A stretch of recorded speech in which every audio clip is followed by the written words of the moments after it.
Abu Gogo merupakan cerita rakyat yang berasal dari Nagekeo Flores NTT. Tidak seperti cerita rakyat tentang Sangkuriang dari Jawa Barat dan Maling Kundang dari Sumatera Barat, cerita tentang Abu Gogo belum banyak dikenal masyarakat Indonesia.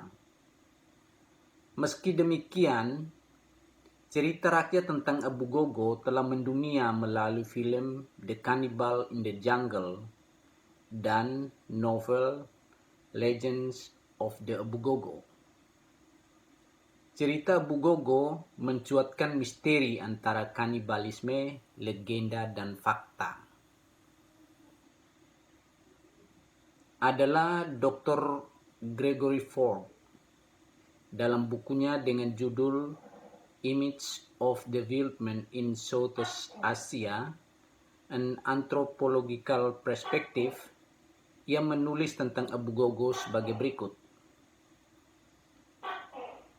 Abu Gogo mirip manusia. Mereka berdiri tegak dan tidak punya ekor. Namun badan mereka berbulu dan wajah mereka mirip kera dan orang utan dengan gigi taring yang besar. Abu Gogo perempuan punya susu yang panjang. Begitu panjangnya sehingga susu mereka bisa dibentangkan di bahu dan anak mereka bisa menyusui dari belakang. Abu Gogo hanya punya tinggi 1 meter, tapi mereka sangat kuat dan larinya sangat kencang, sehingga manusia tidak bakal bisa mengejar dan menangkap mereka. Diperkirakan sekitar 50 orang Abu Gogo hidup di Gua Lia Ua, 1 kilometer dari kampung asli Ua di kaki gunung Abu Lobo, Boawai, Nagekeo Flores. Gua itu sangat besar dan punya lorong masuk hingga 1 kilometer panjangnya menuju pintu keluar bagian timur.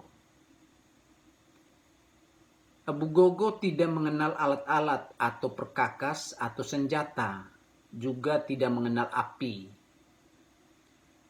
Mereka makan mentah, makanan yang mereka dapati. Tidak pernah mandi jadi bau badannya luar biasa. Manusia bisa mendeteksi mereka lewat bau badan mereka. Abu Gogo mencuri makanan dari kebun dan gubuk orang Ua. Kadang-kadang mereka muncul di tempat pesta di kampung Ua atau permukiman-permukiman kecil di sekitarnya. Orang-orang di kampung lalu memberi makan untuk bangsa Abu Gogo ini. Mereka lalu makan semuanya. Karena rakus dan tidak mau menanam, bangsa Abu Gogo juga mencaplok perahu yang berisi labu dan kerang kelapa. Saat menghadiri pesta, Abu Gogo mempertunjukkan sejenis tarian dengan formasi melingkar. Mereka bisa bicara namun berbeda dengan bahasa orang Nage sehingga sulit dimengerti.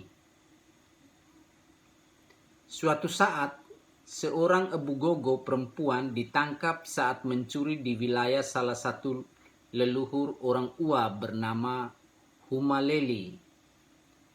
Sebelum memulai perampokan, dia meninggalkan bayinya di gubuk milik Huma. Dan ketika itu Huma pulang ke gubuknya dan menemui bayi itu. Huma lalu menikam bayi Abu Gogo itu sampai mati dengan dahan sawit. Ibu dari bayi itu akhirnya datang untuk mengambil bayinya, tapi kaget karena digonggong anjing. Abu Gogo sangat ketakutan dengan anjing. Abu Gogo perempuan itu lalu berteriak bahwa anjing Huma telah menggigit mati bayinya, lalu melarikan diri sambil membawa bayinya yang telah mati itu. Akibat cara hidup mencuri itu, orang Ua kemudian memutuskan untuk membasmi Abu Gogo. Suatu ketika, setelah Abu Gogo menghadiri sebuah pesta, kelompok laki-laki Ua menunggu hingga seluruh Abu Gogo telah kembali ke gua mereka. Orang-orang Ua tadi lalu menutup pintu keluar bagian timur dan melempar sekitar 500 koli ijuk di pintu masuk Lia Ua. Mereka bilang ke Abu Gogo untuk menggunakan ijuk-ijuk itu untuk alas tidur atau tikar. Karena bodohnya, Abu Gogo justru membungkus ijuk-ijuk itu pada badan mereka. Setelah semuanya membungkus ijuk di badan, orang Ua lalu melempar puntung api ke arah Abu Gogo. Tentu kebakaran besar di tempat itu tak terhindarkan. Seluruh Abu Gogo mati terpanggang di dalam gua. Hanya menyisakan sepasang Abu Gogo karena mereka sedang pergi mencari makan. Sepasang Abu Gogo ini melarikan diri ke Gunung Ua di wilayah Tanah Wolo. Setelah Abu Gogo dibasmikan, segerombolan besar belatung keluar dari gua Lia Ua dan merayap hingga setengah kilometer, lalu akhirnya mati tersengat panas matahari. Bersama saya, Kanis Kami, kita di acara Serba Serbi.